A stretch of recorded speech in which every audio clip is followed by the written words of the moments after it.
मौसम के इस विकराल रूप और गरजते बादलों के बीच भी अनन्या के कान में सिर्फ एक ही शब्द गूंज रहा था, मैं हूं बंजारन। अनन्या ने खुद उसे बुलाया था। वो खुद चाहती थी कि वो आए और उससे बात करे और इन सब खेल को खत्म करे। लेकिन आज जब वो उसके सामने थी तो अनन्या की हिम्मत जवाब दे चुकी थी। अनन्या बस खौफ भरी नजरों से उस काली साई की तरफ देख रही थी। अनन्या मुश्किल से बोली, तुम क्या चाहती हो मुझसे? क्यों कर रही हो ये सब? क्या बिगाड़ा है मैंने तुम्हारा? अनन्या की खौफ भरी आवाज को सुनकर वो उसका मजाक उड़ाते हुए फिर से ठहाके लगाने लगी। और अब अनन्या बहुत चिढ़ चुकी थी और उसने गुस्से में कहा, बंद करो ये सब। क्यों तुम मुझे अपनी तरह बनाना चाहती हो? क्यों खेल खेल रही हो मेरे साथ? मेरा क्या वास्ता है तुमसे? तुम्हारी दुश्मनी इन पाली वालों से है तो उनसे अपना बदला लो ना।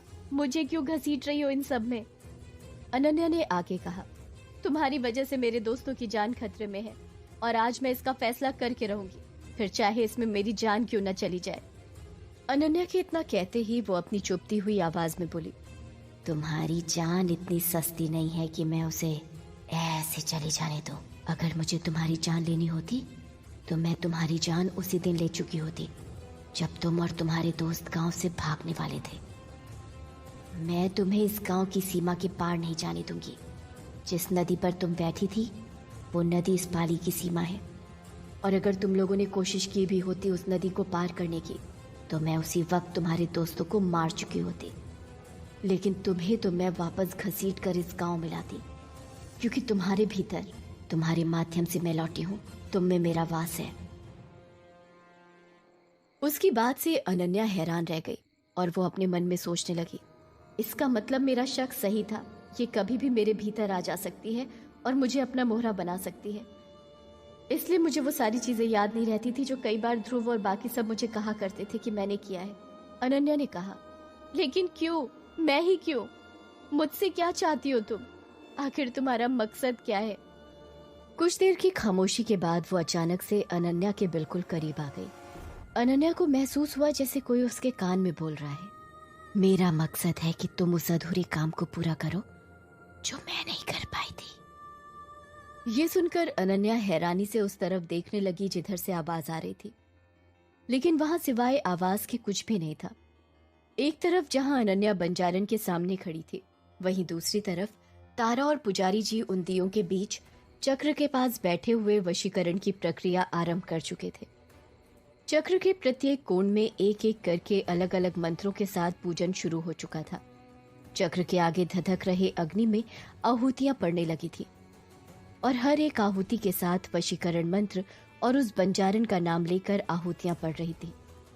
तारा और पुजारी जी अपनी पूरी ऊर्जा के साथ मंत्र का जाप कर रहे थे और सुमेर और छलावा इस बात का पूरा ध्यान रख रहे थे कि वहां जल रहे दियों में से एक भी दिया बुझने न पाए।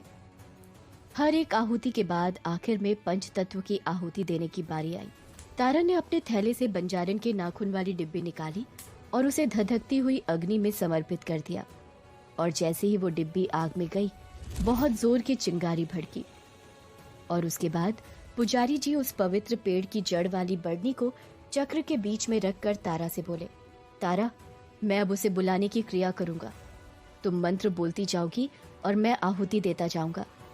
हर एक आहुति के साथ एक मंत्र होगा और ये लय टूटनी नहीं चाहिए तब तक जब तक कि हम सफल नहीं हो जाते और इसमें बहुत ऊर्जा लगेगी। संभव है कि तुम्हारे नाक और कान से खून बहने लगे। संभव है कि तुम्हें तुम्हारी सांस रुकी हुई महसूस हो, लेकिन मंत्र रुकना नहीं चाहिए। तारा ने सहमति में अपना सिर हिला दिया और बोली, आप शुरू करिए पुजारी जी। और पुजारी जी अलग अलग तरीके के द्रव्य और धातुओं के साथ आहुति देने लगे और हर आहुति के साथ तारा पूरे उत्साह के साथ मंत्र बोल रही थी। एक एक करके आहुति और मंत्र का सिलसिला चलता रहा। जाने कितनी देर बीत गई, तारा की सांसें फूलने लगी थी। साथ ही साथ पुजारी जी की भी हालत खराब होती महसूस हो रही थी। वो पसीने से तरबतर हो चुके थे। तारा को ऐसा लगने लगा था जैसे अब उसके दिमाग की नसें फट रही हैं। तारा और पुजारी जी की हालत देखकर सुमेर और छलावा दोनों बहुत डर गए थे। छलावा ने घबराते हुए कहा, छोटे मालिक, मुझे बहुत डर लग रहा है।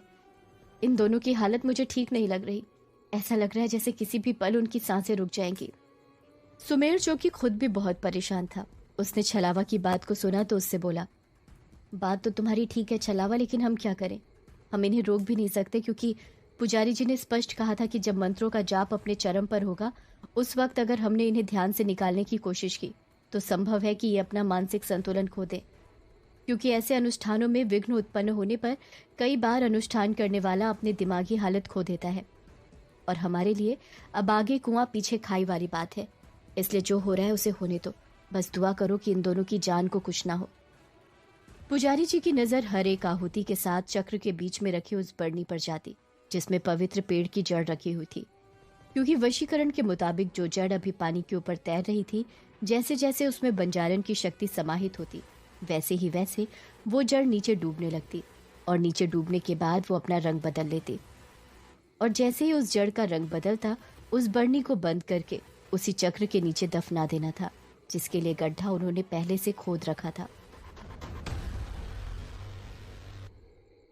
ये रात कितनी अजीब थी, जहां एक तरफ ध्रुव विक्की आपस में मिलकर अपना वादा पूरा करने की कोशिश कर रहे थे, वहीं पुजारी जी और तारा सुमेर और छलावा की सहायता से उस जगह पर वशीकरण की प्रक्रिया कर रहे थे, जहां हर किसी को किसी न किसी का साथ मिला हुआ था।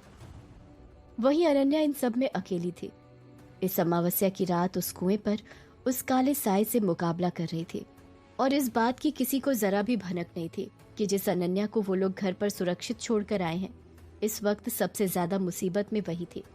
अनन्या उस काले साए को देखने की कोशिश करते हुए बोली, कौन सा मकसद, कौन सा काम है जो तुम अधूरा छोड़ गई थी, और तुम्हारा कोई काम मैं कैसे पूरा कर सकती हूँ? अनन्या के सवाल पर वो बड़ी ठंडी आवाज में बोली, मेरा ये मकसद सिर्फ तुम पूरा कर सकती हो अनन्या, क्योंकि मुझे इस दुनिया में दोबारा लाने वाली तुम ही हो। मुझे उस वशीकरण से मुक्त करने वाली भी तुम ही हो। यहाँ सबको लगता है कि तुम सबने उस खंडहर में जाकर जो ऊट पटांग हरकत की, उसके बाद मैं जागी हूँ, उसके बाद मैं आजाद हुई हूँ। लेकिन नहीं, मैं आजाद हुई हूँ तुम्हारे उस रक्त की बूंद से। तुम्हारी रक्त की बूंद ने मुझे आजाद किया है, तुम्हारे रक्त में मौजूद पवित्रता ने मुझे आजाद किया है।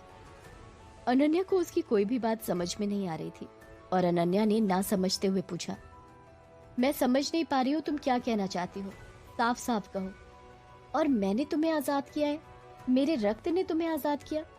इतना बोलते बोलते अनन्या को याद आया कि जिस वक्त ध्रुव, विक्की और वो उस वशीकरण खंडहर में पहली बार गए थे और मोमबत्ती जलाकर रिचुअल कर रहे थे, उस वक्त उसने अपने हाथ में ब्रेसलेट पहना था, जिससे उसके हाथ में चोट लगी थी और जिस कारण उसके खून की कुछ बूंदें वहां गिर गई थी।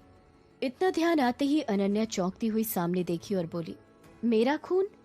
और फिर वो हंसते हुए बोली, याद आया? अब मैं तुम्हें बताती हूँ कि मैं तुम्हारे रक्त की बूंद से कैसे आजाद हुई हूँ। मुझे जो सजा दी गई थी और मुझ पर जो वशीकरण किया गया, उन सब के पीछे वजह ये थी कि मैं चरित्रहीन हूँ। मैंने कुंवारी माँ बनने का अपराध किया है, और जिस तरह अंधेरे को उजाला ही खत्म कर सकता है, उसी तरह मुझे एक कुंवारी लड़की जिसका मन पूरी तरीके से पवित्र हो, वही मुक्त कर सकती थी। और तुम्हारे रक्त ने वो काम किया और मैं तुमसे जुड़ गई। ये सब सुनकर अनन्या बहुत ज्यादा हैरान थी। उसने सपने में भी नहीं सोचा था कि जिस तरफ उन लोगों का ध्यान भी नहीं जा सकता था, वो वजह ही इतनी बड़ी मुसीबत के आमंत्रण का कारण बन गई थी। अनन्या ने दूसरा सवाल किया, ये तो मैं समझ गई कि तुम आजाद कैसे हुई हो, लेकिन मैंने तुम्हें आजाद किया, उसके बदले तुम मुझे इस तरह परेशान क्यों कर रही हो? और तुम मेरे रूप में क्या कर रही हो? तुम हर बार मुझे मेरे रूप में क्यों दिखती हो? मैं क्यों जुल्मी के घर के बाहर चिन्ह बनाऊंगी? मैं क्यों तुम्हारी तरह कपड़े पहनकर घूमूंगी? और वो बाल्टी, उसके पानी में मेरा आधा चेहरा क्यों बिगड़ा हुआ था? क्या चाहती हो तुम कि जिस तरह तुम्हारा आधा चेहरा बिगड़ा था उसी तरह मेरा चेहरा बिगड़ जाए? उससे तुम्हें क्या मिलेगा? अनन्या की बात पर वो अनन्या का मजाक उड़ाते हुए बोली, तुम्हारे इसी भोलेपन और अच्छाई ने तो मुझे जगाया है। देखो, अब भी तुम नहीं समझ पाई।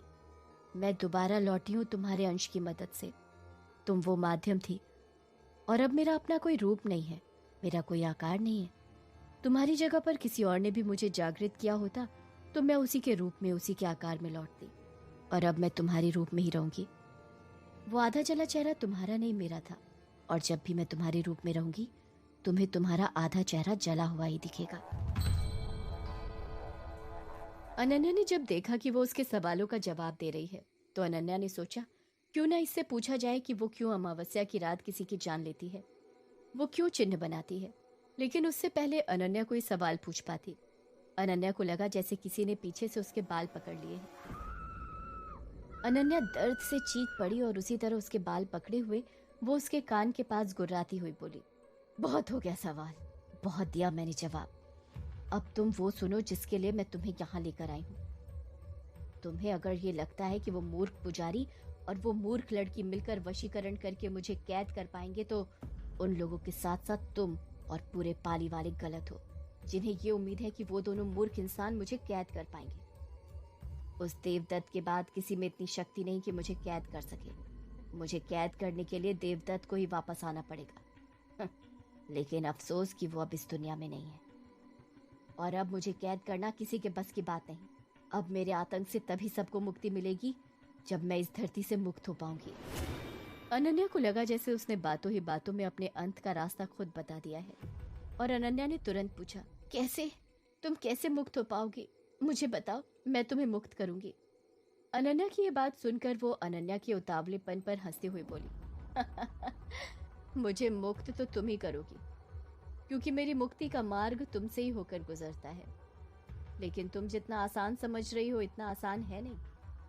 मेरी मुक्ति का मार्ग वही काम है जो मैं अपने जीते जी अधूरा छोड़ गई थी, और जिसकी वजह से इन मूर्ख गांव वालों ने मुझे जल समाधि दी थी। और अनन्या का दिल डर से भरा था, लेकिन अनन्या हिम्मत करके बोली, तुम मुझे बताओ, मैं कुछ भी करूंगी। मैं अपने दोस्तों की जान बचाने के लिए कुछ भी करूंगी। बस तुम मुझे बताओ कि मुझे क्या करना होगा। मैं हर कठिनाइयों का सामना करूंगी। अनन्या के इतना कहने पर वो बोली, मेरी मुक्ति का मार्ग मेरे साथ से जुड़ा हुआ वो श्राप है जो मुझे मिला था कि मैं अपनी कोख से जन्मे 11 बच्चों की बलि दूंगी, और उसके बाद ही मैं इस श्राप से मुक्त हो पाऊंगी। और उसी श्राप की वजह से मरने के बाद भी मैं यहाँ फंसी रही, क्योंकि बिना श्राप पूरा किए मैं मुक्त नहीं हो सकती, और वो पूरा होगा मेरे 11 बच्चों की बलि से। उसकी ये बात अनन्या के समझ में नहीं आई, लेकिन उसने जो कुछ भी कहा था वो इतना डरावना था कि अनन्या कांप गई, और वो किसी तरह बोली, 11 बच्चों की बलि? लेकिन तुम बच्चे कैसे पैदा कर सकती हो? तुम्हारे बच्चे, ये कैसे संभव है? तुम तो एक।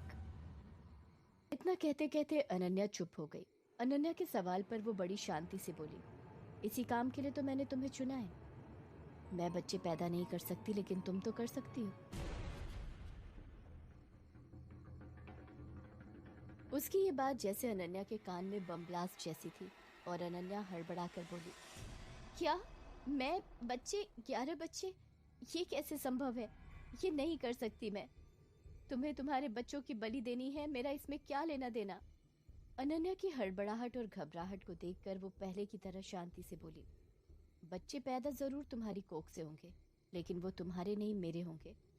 उसके लिए तुम्हें किसी पुरुष के साथ संबंध बनाना होगा, और वो संबंध तुम तभी बनाओगी किसी पुरुष के साथ जब तुम्हारे भीतर तुम नहीं, मैं रहूंगी। मेरी रूह के साथ जब कोई पुरुष बच्चे पैदा करेगा तो वो मेरी संतान होगी, और उनकी बलि से ही मुझे मुक्ति मिलेगी और मेरा श्राप पूरा होगा। उसकी बात सुनकर अनन्या साफ इनकार करती हुई बोली, नहीं, मैं ऐसा कुछ नहीं करूंगी, कुछ नहीं करूंगी मैं ऐसा, समझी तुम अपने इशारों पर मुझे नचा नहीं सकती। तुम्हें क्या लगता है कि तुम्हारे इस तरह धमकी देने से या डराने से मैं ऐसा कुछ करूंगी? बिल्कुल नहीं। अनन्या के इस तरह मुकरने से वो गुस्से से गुर्राती हुई बोली, अगर तुमने मेरी बात नहीं मानी और मेरे मकसद को पूरा करने में मेरा साथ नहीं दिया, तो मैं तुम्हें तो कुछ नहीं कहूंगी, क्योंकि मौत बहुत आसान सजा होती है। तुम्हारी आंखों के सामने इस पूरे पाली वालों को और साथ ही साथ तुम्हारे दोस्तों को, खासकर उस ध्रुव को तड़पा तड़पा कर मारूंगी, और ऐसी मौत मारूंगी कि उसके हर एक दर्द के साथ तुम 100 मौतें मरोगी, जैसे ठाकुर सज्जन सिंह मरा था अपने परिवार को मरता देख, और अब भी तड़प रहा है। ध्रुव का नाम और उसकी मौत का सुनकर अनन्या के सारे हौसले खत्म हो चुके थे। उसका पूरा शरीर जैसे निर्जीव हो चुका था। आखिर में अनन्या के होठों से केवल इतना ही निकला, मुझे तुम्हारा ये काम मंजूर है।